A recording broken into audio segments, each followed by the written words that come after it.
When the leaves from the old catalpa tree near the wash house fall all at once, it is a sure sign that we have had our first hard frost.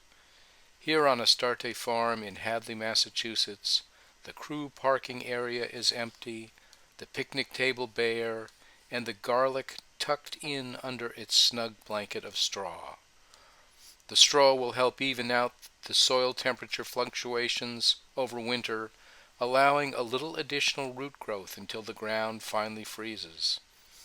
Those roots will help to keep the garlic cloves from heaving up out of the soil as it alternately freezes and thaws in our unpredictable climate.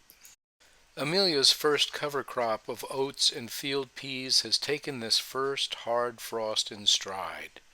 The peas have begun to flop down and pull some of the oats with them, but both crops will spring back to life once it warms up a few degrees, and they will continue growing until the ground freezes up tight. In their death, they will be leaving behind abundant food for the soil microbes, fungi, earthworms, and beetles that will nourish next year's shallot planting. Continuing along Field 1 past more garlic under rye straw, we arrive at the 3 high tunnels. It is almost as if we had traveled all the way down to Georgia, at least in terms of the USDA growing zones that the plants inside are experiencing.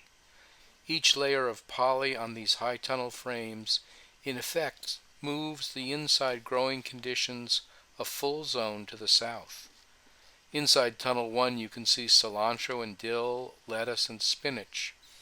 You may notice some remnant clumps of pollinator flowers and other miscellaneous greenery, and that reflects a move we are making to allow greater plant diversity inside our high tunnels.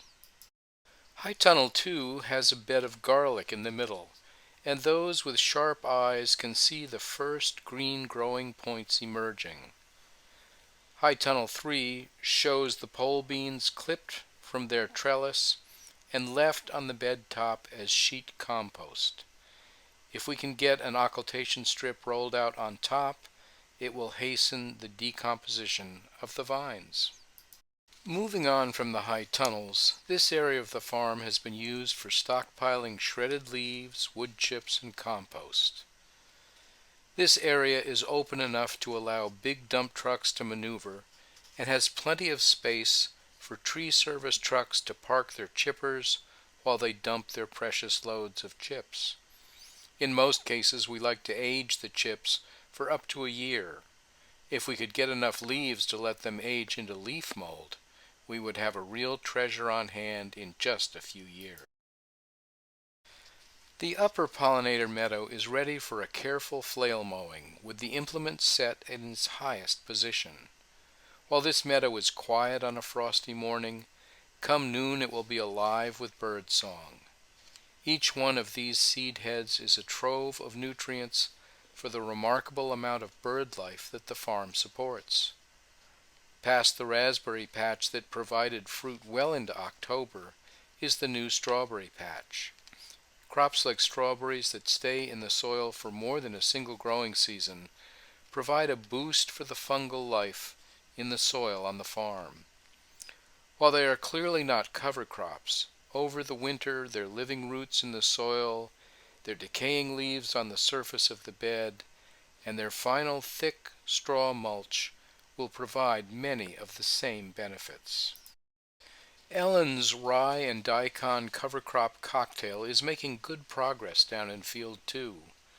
The daikon will likely die off once the ground freezes, but the rye should come on strong next spring to continue stockpiling nutrients in the soil.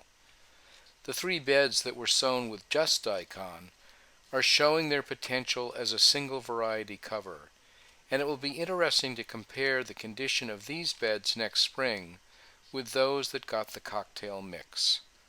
You can see in this shot of the frost shadows cast by our southern hedgerow that the plants wilt down dramatically overnight, but they rebound quickly once the temps get above freezing. Shredded leaves from local landscapers are being used down here to delineate the new bed widths and narrower paths that will become the standard for us in the years going forward. The grass paths on either side will be covered with cardboard and wood chips or occultation strips to prevent any further weed growth. The straight winter rye cover crop has filled in perfectly and will continue to grow any time that the temperature is above 45 degrees. That growth will be eventually slowed by the lack of solar energy for several months on either side of the winter solstice, but it will be heartening to see any green after our variable winter conditions. At the far end of the field, the mustard crop has covered the ground very well, but it may be too late in the season to expect the flowers we had hoped for. If the forecast for the next few weeks holds true, we may see enough mild weather to inspire flowering. If not, we are hoping that the sheer amount of mustard plant material present right here may be sufficient to achieve the bioremediation we need on this ground that harbors Phytophthora spores. And lastly, here is a shot of what all the careful cover crop management, mulch placing, and soil regeneration efforts are all about. Our vibrant, certified organic food is grown with no sprays, with minimal soil disturbance, and with no mineral amendments whatsoever. Thanks for watching. Don't forget to hit subscribe and like.